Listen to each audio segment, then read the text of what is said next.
네, 여호수아 10장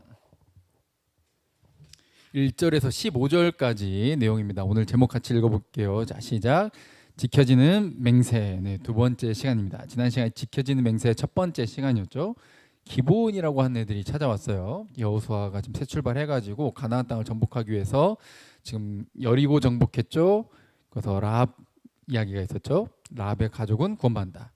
다 죽어야 되는데 그 죽어야 될 원래 죽었어야 될 애들 중에 구원받는 자들이 있다라는 거였고, 또 아이성, 뭔가 쉽게 정복할 것 같았는데 하나님의 말씀을 어긴, 하나님께 드려야 될 것 어긴, 이것 때문에 실패를 하게 되죠. 모른 채 작전 지시했다가 아이성에서 처참한 패배를 경험하고 이 잘못에 대해서 한 사람이 대신 죽임을 당하죠.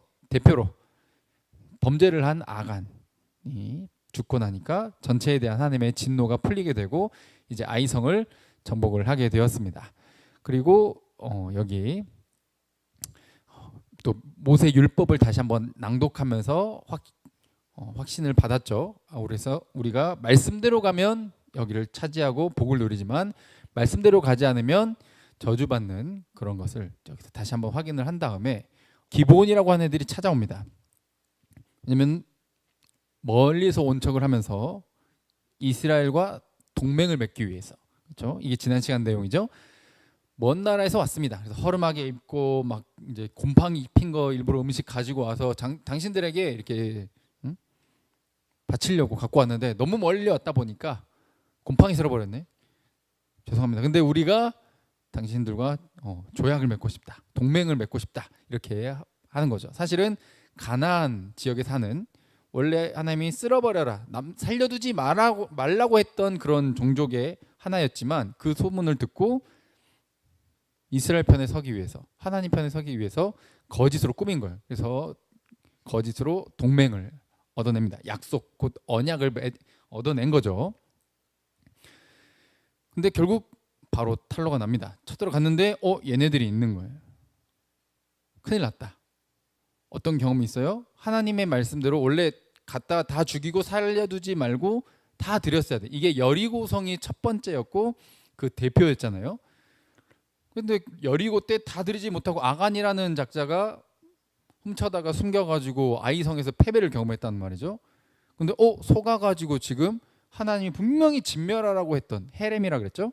헤렘시키라 했던 얘네들이 우리랑 언약을 맺어버린 거야. 와, 이제 우리 잘못, 큰일 났다, 또 망하겠다, 하나님의 말씀을 어겨버렸다, 이렇게 이제 생각을 한 거죠. 그럼에도 불구하고 어떻게 죽이지 않기로 약속을 했기 때문에, 동맹을 맺어버렸기 때문에, 그리고 누구 이름 앞에서, 하나님 이름 앞에서 약속을 했기 때문에 죽이지 않고 살려줬다는 거죠. 자, 그때 이 기브온이 뭐라고 고백하면서 동맹을 맺자고 했냐? 신앙 고백을 했다는 거죠. 분명히 가나안 땅에 살고 죽었어야 되는데 살려두지 말라 그랬죠. 그리고 좀 멀리서 왔다 그래요. 멀리서 온 애들은 하나님께서 먼저 동맹 제안을 하고 걔네들이 거부하면 죽이는데 받아들이면 동맹을 맺어라, 이렇게 하나님께서 명령하셨잖아요. 그래서 멀리서 온 척을 했단 말이죠. 살기 위해서. 근데 아직 붙지도 않았는데, 싸움이 시작되지도 않았는데 항복을 했다는 거예요. 동맹을 했다는 거죠. 그 이유는 하나님에 대한 소문을 들었고, 그리고 그 소문에 의지해서 믿음이 생겼고, 이스라엘과 하나님을 대적해서는 우리가 살아남을 수 없다, 이길 수 없다라는 것을 깨닫게 되었고, 그러니까 이게 깨달은 게 은혜인 거죠. 그래서 우리가 대적하는 위치에 있는 게 아니라 항복하자. 종으로 있더라도, 주인이 아니라 종 취급을 당한다 할지라도 나는 하나님 편에 서야겠다. 왜냐하면 하나님은 온 천지를 이스라엘에게 주시겠다고, 이 가나안 땅을 주시겠다고 약속하신 분이고 약속을 지키는 분이니까. 그 멸하시려고 하셨던 그 나라들, 이집트부터 해서, 그렇죠? 이 요단강 동쪽 애들, 그리고 서쪽도 여리고 아이 전부 다 이긴 애들이 없어. 이스라엘은 패배를 하지 않아. 무조건 극복하고 이기고 온다는 거죠. 그 소문을 들었어. 그리고 바로 눈앞에 여리고와 아이성이 무너졌어. 그때 얘네들의 선택은 하나님 앞에 엎드리는 거였어. 이게 신앙 고백이었다는 거죠. 그래서 하나님께서 그걸 받아주셨고 여호수아가 분명히 확인해 보지 않고 이스라엘이 확인해 보지 않고 언약을 맺어 버렸지만 이것이 기본이 살아남게 되는 계기가 되었다. 이게 지난 시간 내용이었습니다. 그래서 약속이라는 무게감에 대해서 다시 한번 오늘 해보려고 해요. 하나님과의 약속, 사람과의 약속. 그러니까 지금 누구랑 약속을 했어요? 기브온이랑 이스라엘이랑 약속했잖아요. 이것을 쉽게 보지 않았다는 거죠. 쉽게 보지 않았어. 여러분들 약속을 얼마나 잘 지키십니까? 저는 약속 이렇게 하면은 언제나 찔려. 하나님과의 약속, 말도 못하지. 너무 잘 어기죠. 그리고 다른 사람과의 약속, 고개를 못 듭니다. 그래서 여러분들도 저한테 저게 목사라니 이렇게 해도 할 말이 없어요. 네, 그냥 죄송할 뿐이죠. 또 자기 자신과의 약속 어때? 여러분 잘 지키십니까? 그냥 말하면 입 아파. 못 지켜. 제일 못 지켜. 가지고 이 내용을 이렇게 딱 봤는데 너무 찔려가지고 가지고 왔어. 약속이라고 하는 게 법칙이냐 법이에요. 서로의 약속. 교통법규도 어때요? 약속이란 말이지. 약속을 안 지키면 어떻게 해야 돼? 그때 이제 사단 나는 거예요. 나는 지키는데 상대가 안 지킨다? 이때 이제 사고가 나는 거죠. 그래서 교통법규는 어때? 나는 교통법규 잘 지켜. 왜냐면 전 좀 잘 안 지키는 편이거든요. 난 잘 지켜. 왜? 그게 나를 위한 거니까. 이렇게 말하시는 분들이 있죠. 근데 과연 약속은, 법은 돌고 돌아 나를 위한 것일까? 그렇기만 한 것일까?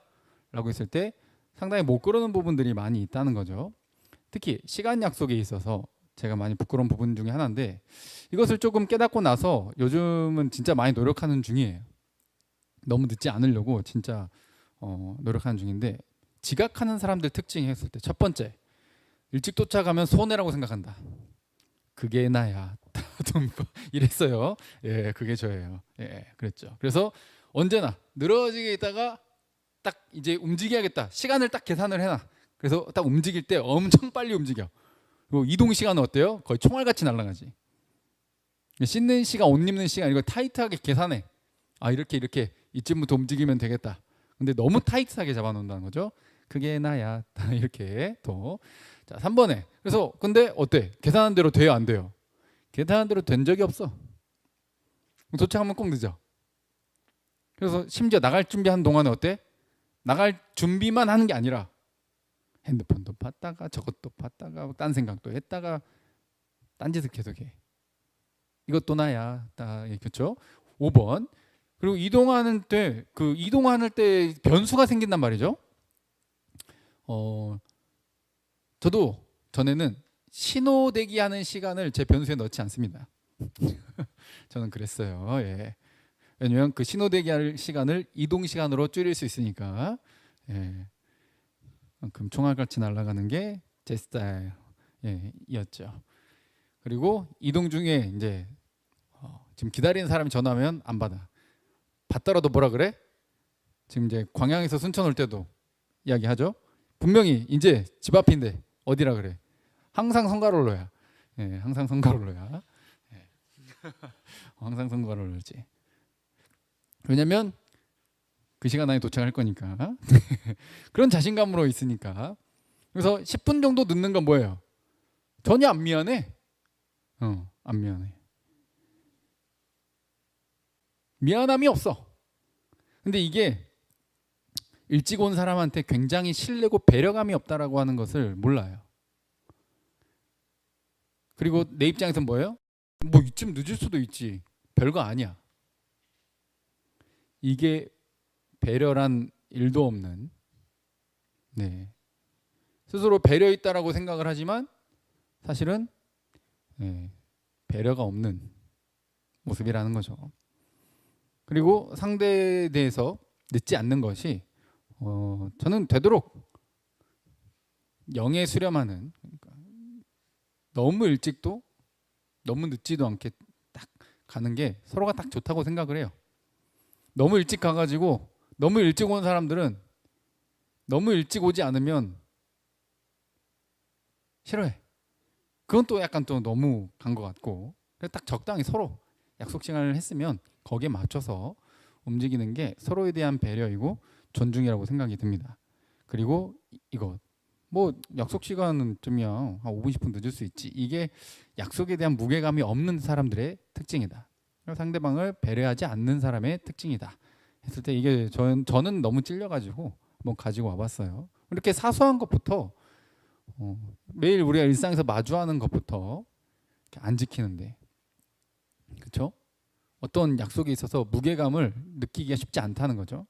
그래서 약속에 대해서 이 가나안에 원래 이 속해 있었던 이 기브온과 이스라엘 서로 약속했잖아요. 동맹을 맺어버렸잖아요. 이미 하나님의 이름을 걸고 약속을 해버렸잖아요. 이것을 그럼 어떻게 생각할 것인가? 심지어 지금 기브온은 뭐를 통해서 약속을 받아냈어? 거짓말을 했잖아. 거짓말로 약속을 받아냈잖아. 그럼 우리는 뭐라 생각해? 야, 얘 나 속여가지고 사기쳤네. 거짓말해가지고 나랑 약속해냈으니까 이거는 안 지켜도 돼. 이렇게 생각할 수 있잖아요. 그렇죠? 근데 이스라엘은 그렇지 않았다는 거예요. 왜? 누구의 이름을 걸었기 때문에? 하나님의 이름을 걸었기 때문에. 그래서 오늘 본문과 지난 시간의 내용을 통해서 하나님이 어떤 분이신지를 알아야 돼. 상대가 이렇게 했잖아요. 쟤가 먼저 했잖아요. 라고 말하는 건 아직 덜 큰 거예요. 성경적 관점을 아직 모르는 인간. 그러면 이제 우리는 오늘까지 해서 어떤 생각을 가져야 되는지 한번 봅시다. 1절부터 읽어볼까요? 자, 시작. 그때 여호수아가 아이를 빼앗아 진멸하되 여리고와 그 왕에게 행한 것 같이 아이와 그 왕에게 행한 것과 또 기브온 주민이 이스라엘과 화친하여 그 중에 있다 함을 예루살렘 왕 아도니세덱이 듣고 크게 두려워했으니 이는 기브온은 왕도와 같은 큰 성이며 아이보다 크고 그 사람들은 다 강함이라. 아멘. 자, 1절부터 쭉 보시면 여호수아가 아이 성을 정복을 했죠. 진멸하고 여리고에게 했던 것처럼 아이 성도 완전히 망해버린 거죠. 이게 소문이 난 거예요. 그리고 기브온 애들이 동맹 맺었다더라. 이 소문도 이제 들려온 거죠. 근데 예루살렘에 있던 왕 아도니세덱이죠. 이게 이름이랑 참 안 맞아요. 우리 주는 의로우시다 이런 의미를 가지고 있는 이름인데, 그렇죠? 안 맞아. 이제 배신자를 가만두지 않겠다라는 심정으로 행동을 하게 됩니다. 근데 그 행동을 하는 동기가 두려움이에요. 두려움. 여리고 아이성도 옆에 베델이랑 같이 연합군을 형성을 했는데, 야, 이거 한두 개로는 절대 얘네들 못 이겨낸다라는 생각을 한 거죠. 왜? 기브온이 지금 먼저 동맹을 제안을 하고 종으로서 들어갔잖아요. 이스라엘 밑에. 근데 이 가나안 사람들 사이에서 기브온이라고 하는 먼저 거짓으로 꾸며가지고 약속을 받아낸 얘네들이 2절에 뭐라고 돼 있어요? 왕도와 같이 큰 성이다.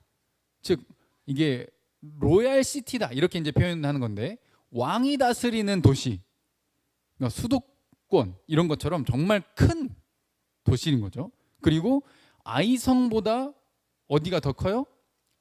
기브온이 훨씬 더 크고 강해.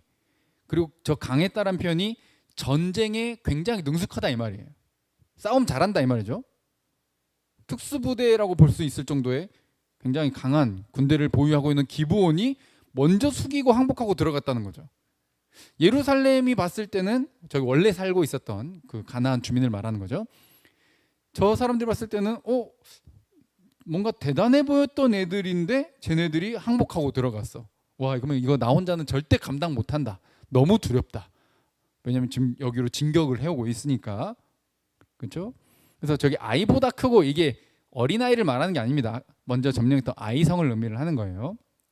거기보다 크고 강한데도 불구하고 먼저 숙이고 들어갔다니 너무 무섭다 해가지고 3절부터 이제 누구랑 연합군을 형성을 합니까? 자, 헤브론 왕 호함, 그리고 야르무드 왕 비람, 라기스 왕 야비아, 그리고 에글론 왕 드빌 해서 총 5이 성읍이 서로 연합군을 형성합니다. 그래서 4절에 뭐라고 부르면서 연합군을 형성하자고 제안하자면, 올라와라, 나를 도와라, 나 혼자는 맞설 수 없다. 기브온도 싸움 잘하는 거 너희들 알지? 야, 근데 기브온이 쟤네랑 붙어먹었어. 야, 기본이 쟤네들이랑 붙어 먹었으면 이제 안 그래도 이스라엘만 와도 감당하기 어려운데 야, 이거 진짜 힘들어. 야, 우리 먼저 연합군 형성해가지고 이스라엘 너무 세 보이니까 뭐부터 잡자? 그나마 약한 기브온부터 우리가 치자. 배신자를 처단하자. 그렇죠? 오른쪽 그림이 그렇죠? 솔로들 입장에서는 이제 커플이 그 배신자거든. 가지고 저 화가 나가지고 뒤집어 엎어버려요. 그렇죠? 저런 심보, 그렇죠? 뭔가 좀 저런 행동을 하면 참 축복해주고 잘 지내라. 나도 언젠간 이렇게 이제 하면 좋은데 그게 아니라 어때? 배신자를 처단하자. 이제 우리는 어떤 부대니까 솔로 부대니까 그렇죠? 배신자는 가만두면 안 된다. 이런 이제 마음으로 저게 이제 저 예루살렘과 원래 살던 가나안 주민들의 생각인 거죠. 기브온 니네 분명 우리 주민이면서 거기 붙어 먹어? 너네부터 가만두지 않겠어. 그리고 더 약한 애들부터 이스라엘이랑 정면으로 맞닥뜨리는 것보다 좀 뒤에서 귀찮아질 것 같은 애들부터 처리를 하려고 했던 거죠. 근데 이것을 기브온이 안 거예요. 그러니까 기브온이 강했다라고 표현이 이렇게 되어 있는데 앞에 2절에 강했다라는 표현은 싸움만 잘한 게 아니라 굉장히 그 하나님이 주신 지혜가 있었던 것 같아요. 상황 파악을 잘해. 그래서 이스라엘을 못 이긴다는 생각을 한 것도 굉장히 하나님 주신 지혜인 거죠. 상황 판단을 잘한다는 것 자체가 지혜롭다는 거거든. 그리고 이 주변 나라들이 분명히 알고 있었어요. 기본 애들이 싸움만 잘하는 게 아니라 굉장히 똘똘한 애들이다 라는 걸 알고 있었어요. 근데 거기 붙었잖아. 그러면은 나도 쟤네들이 저렇게 판단하는데 이유가 있지 않을까? 좀 고민하고 이렇게 해보고 하는 게 아니라 배신자를 처단하기 위한 움직임으로 두려움을 느끼니까 그 두려움에 대한 반응이 분명히 왜 저랬을까라고 고민하고 그러면 우리는 어떤 선택을 해야 될까? 해서 올바른 상황 판단을 통해 올바른 선택을 하는 게 아니라 내가 잘못된 상황 판단으로 잘못된 행동을 선택한다 이 말이지. 함께 모여서 기브온을 이제 치기 위해서 싸울 준비를 한 거죠. 이걸 기브온이 또 똘똘한 애들이니까 벌써 눈치채고 안 거예요. 그럼 얘네들 움직임이 심상치 않거든. 그 우리 쪽으로 와.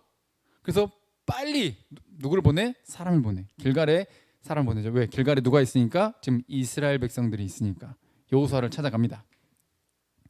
지들이 거짓말해가지고 약속을 받아냈는데도 불구하고 뻔뻔하죠. 자기네들이 거짓말했다는 거 뭐 이런 것보다는 어때? 일단은 우리 서로 약속했으니까 내가 우리가 종으로 들어간다고 했으니까 우리는 남이 아니지 않냐? 동맹관계지 않냐? 이제 우리를 도와줘라. 우리를 구원해달라. 이렇게 말을 합니다. 자, 6절 읽어볼까요? 자, 저기 핑크색 글씨만 읽을게요. 자, 시작.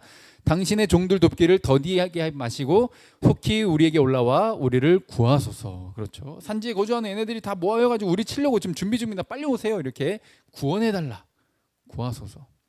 당신의 종 돕기를 지체하지 말고. 자, 이 표현들을 잘 봐두셔야 돼요. 종들. 나는 내 종. 그래서 당신은 나를 뭐해?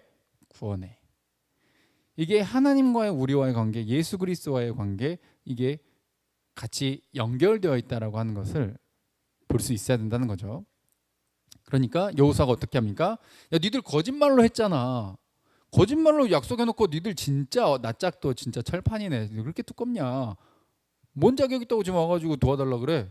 죽든지 말든지 이렇게 할 수 있잖아요. 분명히. 그런데 그렇게 하지 않았다는 거예요. 하나님의 이름을 걸고 약속했기 때문에 가는 거예요. 길갈에서 올라갔어요. 모든 군사를 끌고 특수부대, 용사는 지금 그런 의미거든요.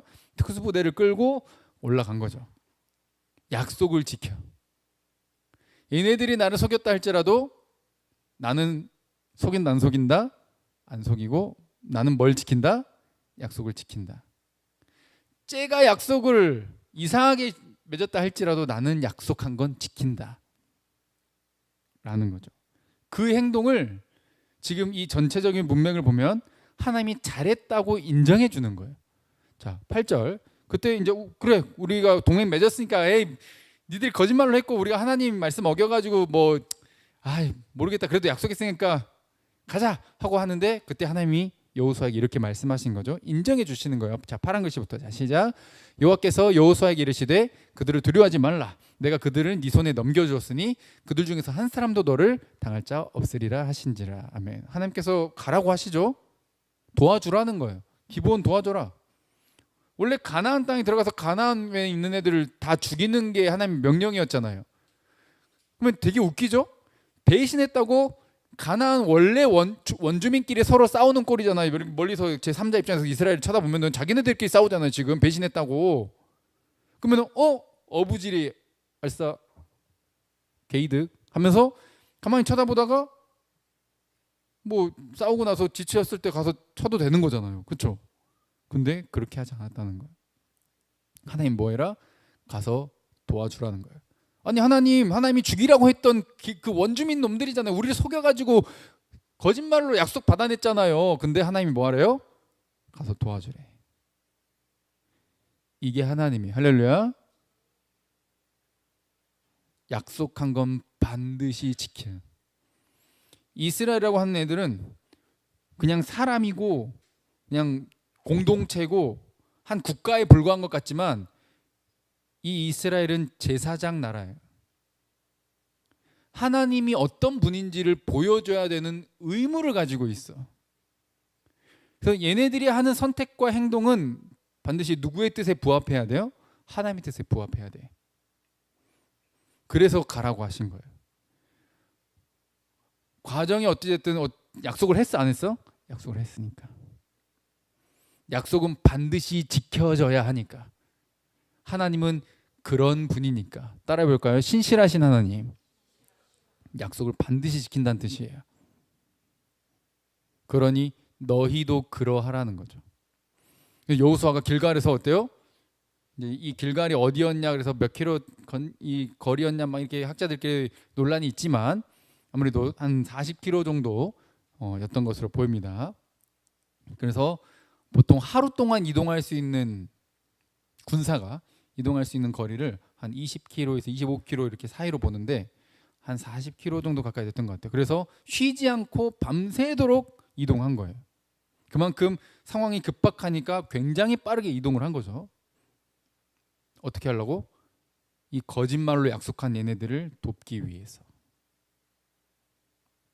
지금 여기 오늘은 여러분들 반가운 우리 군인이 나와 있습니다.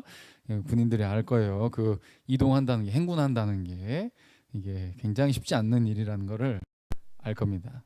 이렇게 채비를 갖춰서 군장을 가지고 이동한다는 게 진짜 쉽지 않은 거거든요.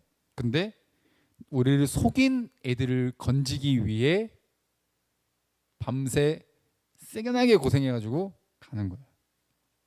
굉장히 급하게 마치 우리 가족을 구하러 가는 것처럼 가는 거죠.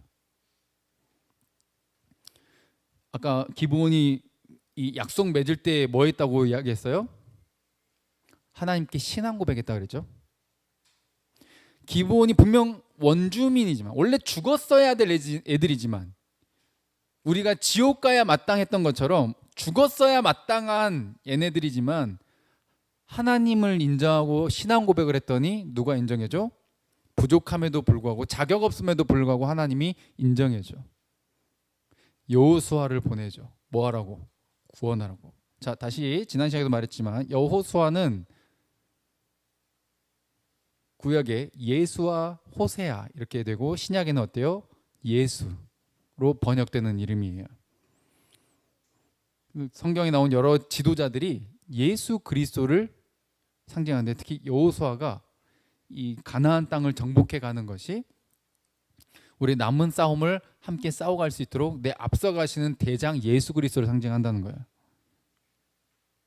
여호수아를 하나님이 보내서 자격 없는 자를 구원하라라고 지금 명령하시잖아요.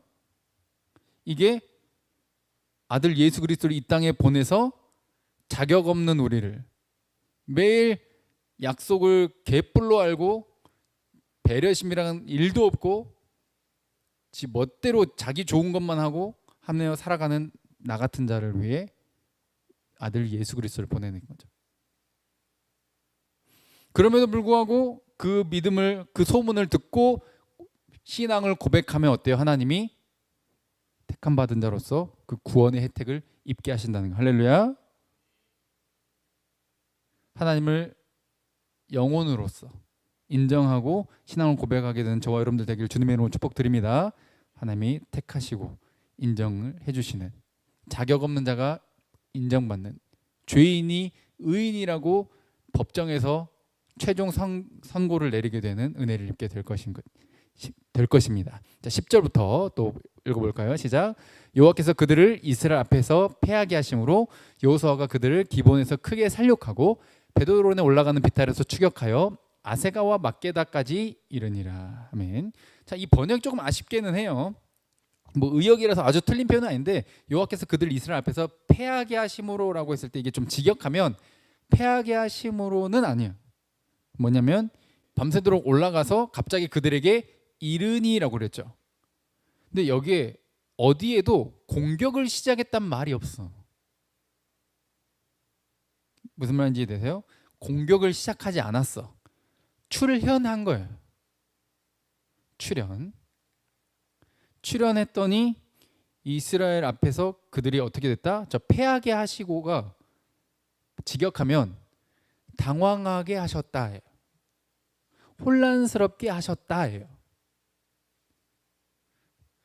그래야 이 전체적인 원래 여호수아가 전달하고자 하는 원래 메시지가 더 잘 이해가 돼요.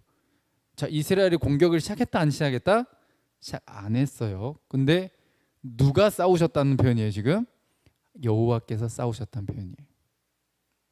여호와께서 당황하게 하셨다. 혼란스럽게 하셨다. 그래서 여호수아가 그들을 이제 공격을 하는데 기브온에서 크게 살육합니다. 그리고 이제 얘네들이 도망을 치잖아요.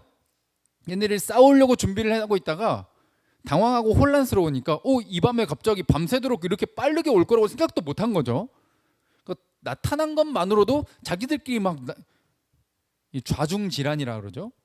난리가 나가지고 막 싸울 준비도 안 된 상태에서 그냥 당하게 되는 거죠. 그래서 도망을 치는데 이 베토론으로 올라가는 비탈에서, 그러니까 이게 오르막길을 의미를 하는데, 베토론에 이제 오르막길로 갔다가 그 뒤가 이제 내리막길이 있습니다. 여기를 추격해서 내려가서 아세가와 막게다라고 하는 그곳까지 도착을 하게 되는 거죠. 거기까지 쫓아가는데 11절에 보면은 하나님이 특별하게 개입하는 장면이 나와요. 하나님께서 하늘에서 뭘 내리셨다고 되어 있죠?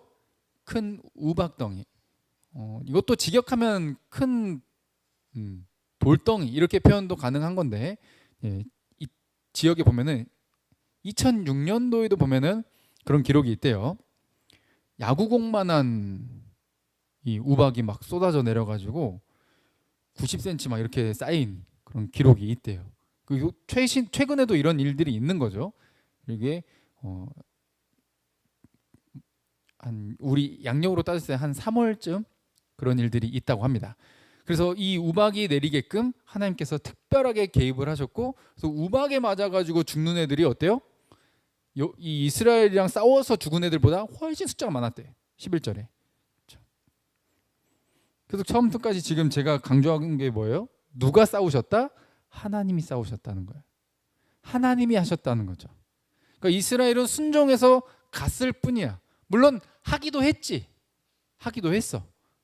순종해서 하긴 했지. 싸우긴 싸웠어. 근데 처음부터까지 보면은 그 비중이 어때요? 하나님이 하신다는 거예요. 자, 두 번째 또 개입을 하시는데, 이게 또 유명한 사건 중에 하나죠. 자, 12절부터 읽어볼까요? 시작. 여호와께서 아모리 사람을 이스라엘 자손에게 넘겨주시던 날에 여호수아가 여호와께 아뢰어 이스라엘의 목전에서 이르되, 태양아 너는 기브온 위에 머무르라. 달아 너도 아얄론 골짜기에서 그리할지어다 하매. 자, 여호수아가 하나님께 기도하는 겁니다. 태양이 머무르게 해달라고, 달이 머무르게 해달라고. 왜죠? 지금 추격하고 있잖아요. 추격하고 있는데 이제 밤새도록 가가지고 이제 새벽에 급습을 했잖아요. 근데 이 지역이 해가 뜨면은 낮에 무지막지하게 더워. 거의 40도 가까이 오르고, 밤에는 거의 막 1도, 2도 막 0도 막 이런 정도로 급격하게 떨어지거든. 그러니까 새벽에 괜찮은 날씨에 딱 갔다가 해가 뜨기 시작하는데 너무 더우면 얘네들이 저 멀리 도망가는데 이 추격할 수 있는 힘이 없어. 특히나 지금 밤새도록 쉬지 않고 왔잖아요. 근데 쟤들이 지금 똑같이 더워지면은 누가 더 힘들까? 밤새 온 우리가 힘들잖아. 그래서 도망칠 것 같아. 그래서 하나님, 쟤네들 진멸하는 게 하나님 뜻이잖아요. 그래서 하나님의 뜻을 따라 기도합니다. 여러분들 여기서 잘 아셔야 돼요. 이게 그냥 자기 욕심 따라서 갑자기 말도 안 되는 막 기적을 요구한 게 아니라 하나님의 뜻을 행하기 위한 기도를 했다는 것을 여러분들 꼭 잊지 마셔야 돼요. 하나님, 쟤네들 도망칩니다. 지금 해가 빨리 떠가지고 쟤네들이 도망치게 하지 마시고, 우리 지치게 하지 마시고, 해랑 여러분들 달이랑 동시에 떠 있는 거 본 적 있으시죠? 낮인데도 달이 떠 있는 경우가 있습니다. 이게 특별한 기상 상황이 되면 그렇게 돼요. 저기가 그렇게 되어 있었고, 이 아얄론 골짜기와 이곳까지 딱 해와 달이 동시에 보이는 상황이었던 거죠. 그래서 이게 멈추게 해달라는 기도를 한 겁니다. 그러니까 너무 더워지지 않게 해달라는 기도였던 거죠. 그러니까 이거를 하나님께서 들어주신 거예요. 또 이걸 가지고 이게 과학적으로 맞네 안 맞네.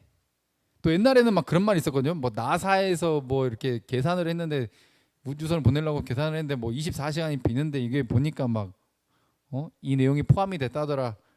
그런 적 없습니다. 나사에서 그런 말 한 적 없어요. 그런 거 믿지 마세요. 네. 원인도 이유도 이렇게 과학적으로 파헤칠 수 없는 거예요. 태양이 실제로 머물고 달이 멈췄어. 이게 느리게 자전을 했는지 뭐 멈췄는지 우리는 알 길이 없어. 근데 하나님이 분명히 여호수아의 기도를 들으시고 기적을 행하셨다는 거예요. 이걸 믿으시기 바랍니다. 할렐루야. 그럼 믿는 거예요. 왜? 하나님은 창조주이시니까. 창조주이심을 못 믿으니까 예수님이 무리를 걸었대. 하, 웃기고 있네. 예수님이 태어날 때부터 장애인을 고쳤대. 하, 웃기고 있네. 이런 말이 나오는 거예요. 예수님이 3일 만에 부활했대. 웃기고 있네. 예수님이 죽은 자를 살렸대. 과부의 자식을 살려내고, 그렇죠? 나사로를 살려내고, 이런 일들이 불가능할 거라고 여기는 거죠. 아니, 창세기 1장을 믿으면 그 뒤는 어렵지 않습니다. 하나님이 태초에 천지를 창조하셨습니다. 할렐루야. 그분은 모든 게 가능해요. 날 때부터 장애인이 오고 못 걸었어도, 눈을 볼 수 없었어도 그 즉시 눈을 뜨게 하실 수 있는 분이, 할렐루야. 걷게 하실 수 있는 분이, 할렐루야.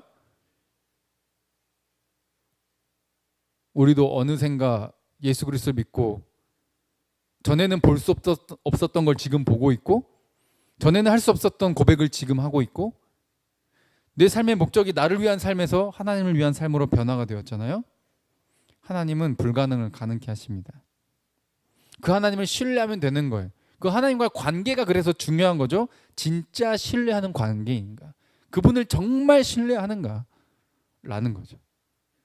여호수아는 예수 그리스도를 대표하는 모델이었고, 그리고 원수를 무찌르기 위한 기도, 그리고 하나님의 나라를 세워가기 위한 거룩한 나라를 세우기 위한, 원래 원주민들이 뭐 하는 애들이라 그랬죠?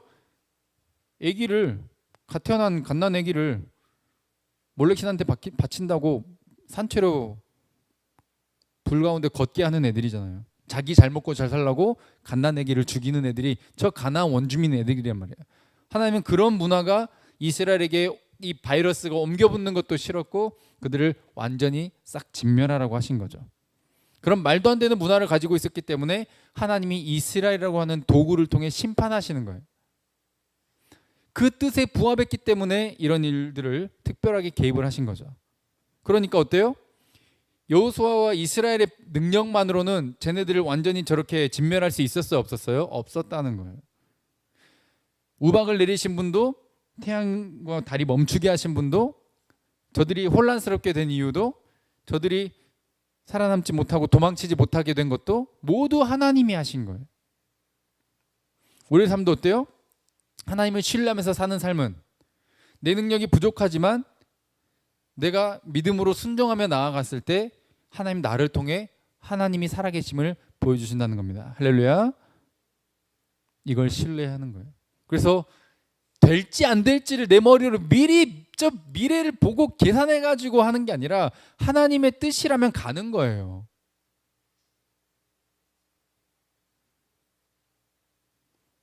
전도하라면 전도하는 거예요.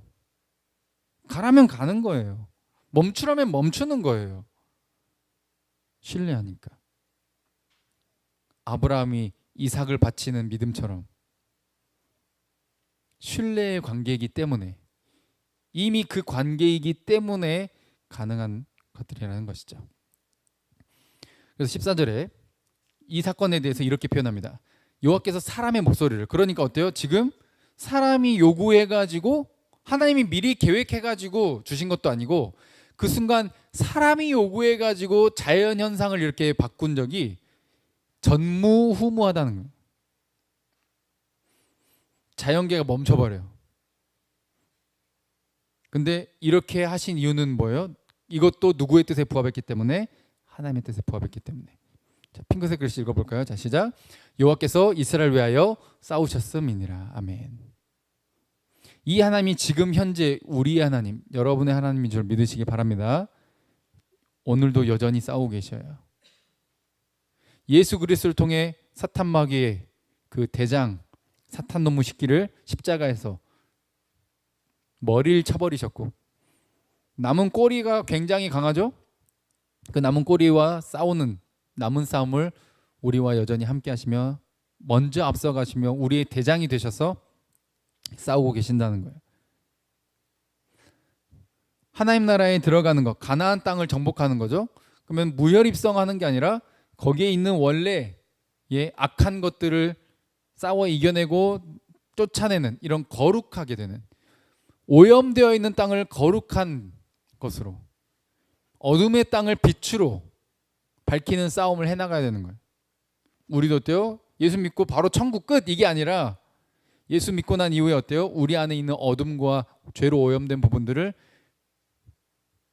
쫓아내가는, 이걸 따라볼까요? 성화의 싸움을 계속 해가는 거예요. 주님 다시 오실 때까지, 혹은 내가 육체적 죽음을 먼저 맞이하기까지는 이 싸움을 계속해 나가는 거죠. 근데 이때 뭐래요? 누가 싸운대요? 하나님께서 싸워주신대. 와, 나는 왜 이렇게 제자리 걸음이냐? 난 진짜 하나도 이렇게 안 잘한 것 같냐? 나는 왜 이 모양이냐? 이렇게 하지 마세요. 그건 사탄이 주는 음성이야. 자기를 정죄하잖아. 그래서 막 은혜와 감사와 기쁨이 있는 게 아니라 항상 자책하고 정죄하고 미워하고 하나님께 목 다가가게 하잖아. 이게 사탄이 주는 음성이에요. 성경은 어때요? 오늘 기브온처럼 뻔뻔하게 가서 구원자를 요청하래. 그럼 약속을 지켜주신대. 너의 부족함과 자격 없음에도 불구하고 사랑을 베풀어 주신대. 너가 그렇게 성장하지 않는 것 같고 제자리 걸리는 것 같아도 너의 그 일상에 너와 함께하며 너와 싸워 주신대. 그걸 좀 신뢰하래요. 그런 신뢰의 관계여야 된다는 거예요. 하나님 뭐를 지키신다? 약속을 지키셔. 그 예레미야서에 뭐라고 예언합니까? 구약성에는 모세 율법과 여러 가지 율법을 주시고 나서 이것을 안 지키면 저주를 받는 것처럼 그렇게 보였잖아요. 근데 우리가 지킬 수 있다 없다? 없다. 니들 보니까 지키는 인간이 아무도 없어. 그래서 31절과 32절의 예레미야서에 내가 너희의 남편이 되었는데 니들은 맨날 바람 피고 니들은 뭐 법을 지키질 않아. 그래서 내가 모세한테 말해서 돌에다가 이렇게 새겨놨더니 니들이 못 지키던데. 그래서 내가 이제 돌에다가 네 몸 밖에다가 적어놨더니 못 지키니까 어디다가 기록하겠다? 네 마음판에 새겨버리겠다. 아멘. 이게 신약이에요. 신약에 대한 약속이에요. 새 언약이에요. 내가 나의 법을 그들의 속에 두고 그들의 마음에 기록할 것이다. 그래서 나는 그들의 하나님이 되고 그들은 내 백성이 될 것이다. 이게 시내산에서 모세를 통해서 맺은 언약에서 하나님이 하신 표현과 동일한데 뭐만 달라? 돌에다 새겼냐 우리 안에 새겼냐의 차이. 그럼 밑에 34절에 그렇게 되면은 핑크색 글씨부터 읽어볼까요? 자, 시작. 내가 그들의 악행을 사하고 다시는 그들의 그 죄를 기억하지 아니하리라. 아멘. 죄를 기억하지 않겠대. 자, 구약에 하나님이 약속하셨죠? 이 약속을 지키신다 안 지키신다? 지키신다. 누구 안에 있을 때? 예수 그리스도 안에 있을 때. 예수 그리스도 안에 있다라고 하는 말은 그러면 그 율법을 어디에 새기는 거다? 마음에 새기는 거다. 이 약속을 지키셨어. 성령을 보내주셨거든. 그래서 성령을 받은 자들은 뭐 어떻게 돼요? 23절부터 또 읽어볼까요? 시작. 모든 사람이 죄를 범하였음에 하나님의 영광에 이르지 못하더니 그리스도 예수 안에 있는 속량으로 말미암아 하나님의 은혜로 값없이 의롭다 하심을 얻은 자 되었느니라. 아멘. 기브온이 거짓말로 약속을 받아냈던 것처럼 저와 여러분들도 그 약속을 받을 자격이 없어요. 그런데 하나님이 그 약속을 인정해 줬잖아요. 기브온과의 약속을. 그게 뭘 상징해요? 저와 여러분들 자격 없는데 하나님은 일방적으로 약속을 주고 그 약속을 지키겠다는 의미예요. 그것 말고는 저와 여러분들에게 답이 없으니까, 구원받을 수 있는 길이 하나도 없으니까, 내 스스로는 절대로 나를 구원할 수 없으니까, 이 죄에서 벗어날 수 없으니까, 죽음에서 벗어날 수 없으니까 나에게 길을 주시기 위해, 유일한 그 길을 주기 위해 예수 그리스도를 주신 거예요. 자격 없는 자에게 약속을 준 거예요. 왜? 하나님은 어떤 속성을 가지고 있어요? 약속한 걸 지켜야 돼요? 안 지켜야 돼요? 지켜야만 해요. 그게 하나님이에요. 그래서 내가 반드시 그렇게 하고야 말겠다는 강력한 의지를 표명하는 게 뭐예요? 그래서 뭐를 주셨어요? 약속을 주셨어요. 난 이 약속을 지킬 거야. 네가 못 지켜도 난 지킬 거야. 내가 한 약속을 어길 수 없는 존재. 난 하나님이니까. 약속을 주신 것. 그래서 구약 신약 이 성경의 약속 언약이란 표현을 굉장히 깊이 있게 생각하셔야 되고 감사하시기 바랍니다. 할렐루야. 쉬운 게 아니에요. 거저줬다고, 공짜로 줬다고 쉽게 얻는 게 아니란 말이에요. 값어치가 싼 게 아니란 말이에요. 약속의 무게라고 아까 서론에 그랬잖아요. 굉장히 무게감 있는 거, 어떤 것보다도 무거운 거고 어떤 것보다도 값어치 있는 거예요. 무슨 짓을 해서도 얻을 수 없으니까 공짜로 주는 거예요. 여러분들이 지금 갖고 있는 생명도 뭐 주고 받은 거 아니잖아요. 공짜로 받았잖아요.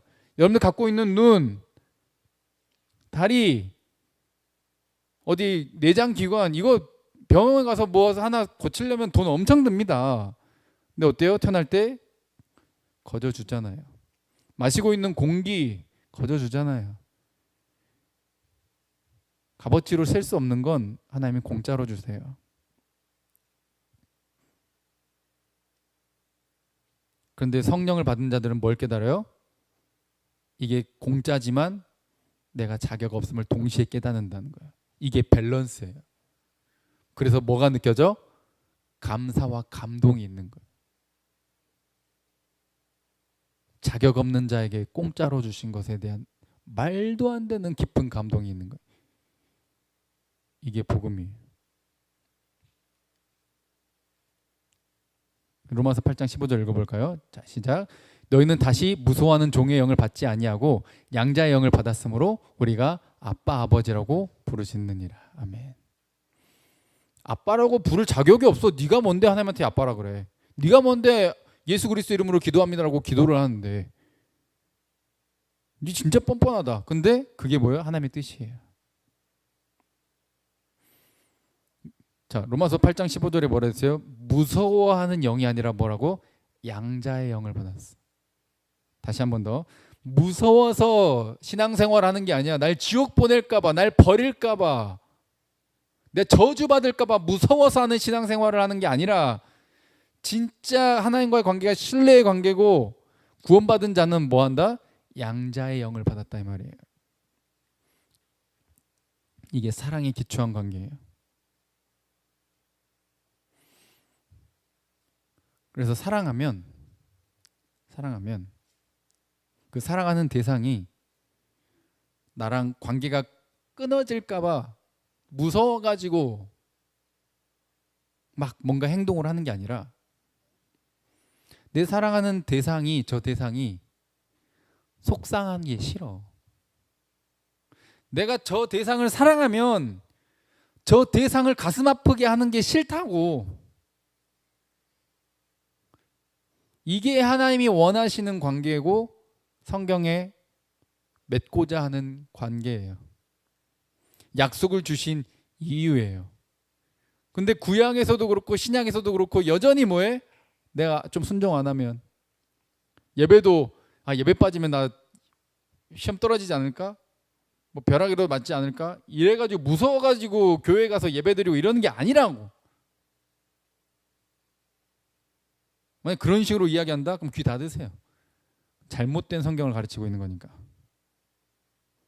성경 어디에도 그렇게 이야기하지 않아요. 나를 이토록 사랑해 주신 그 사랑의 대상이신 하나님을 마음 아프게 한 게 싫어. 그래서 말씀대로 살고 싶은 거예요. 나를 이토록 사랑하신 하나님이 마음 아프려면 내가 뭘 지어야 돼? 죄를 지어야지. 내가 죄를 지으면 하나님이 마음 아프실 거 아니야. 그러니까 죄가 미워지는 거야. 이게 사랑에 기초한 관계예요. 근데 두려움에 기반하면 어떻게 돼? 하나님 날 벌 주실까 봐. 내 일이 잘 안 될까 봐. 그래서 신앙생활 하는 거지. 망할까 봐. 병 들릴까 봐. 내 가족에게 뭔 일 생길까 봐. 하나님 입장에서 얼마나 속상하고 답답하겠어. 나를 그렇게까지밖에 안 보냐 너? 나를 그렇게 속 좁은 존재로 보는 거야 너? 나를 얼마나 오해해야 네 속이 시원한 거야. 난 성경이 계속 아니라고 이야기하는데, 우리 좀 사랑 좀 하자고 이야기하는데, 사람 마음 아프지 않게 하자고 이야기하는데, 너 왜 날 자꾸 두려워만 하니? 내 뭐 조폭 두목이야? 하나님은 사랑이시라. 할렐루야. 참된 복음을 들으시고 하나님과 사랑의 관계를 세워나가는 저 여러분들 되길 바랍니다.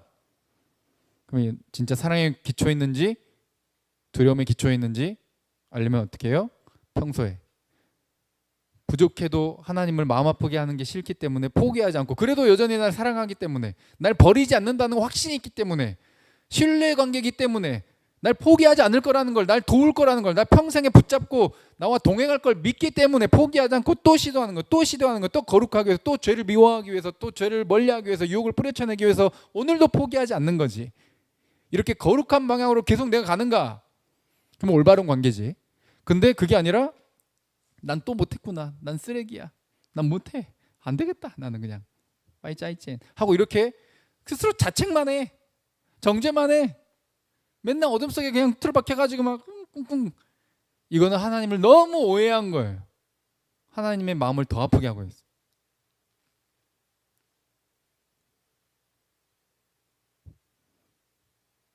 도저히 받을 수 없는 엄청난 생명과 용서와 사랑을 받았음을 믿으시길 바랍니다. 그래서 스스로를 향해서도, 다른 사람을 향해서도 정죄로 끝나는 방향성으로 가지 마시고, 하나님 오해하지 마시고, 그럼에도 불구하고 여전히 사랑해 주시는, 자격 없는 나에게 여전히 도움의 손길과 구원의 손길로 동행하고 계시는 그 하나님을 향해, 하나님을 기쁘시게 하기 위해 감사한 마음에서 우러나오는 자발적인 순종으로 말씀을 향해 가는, 거룩을 이루어가는 저 여러분들 되기를 주님의 이름으로 축복드립니다. 함께 찬양하고 기도하겠습니다.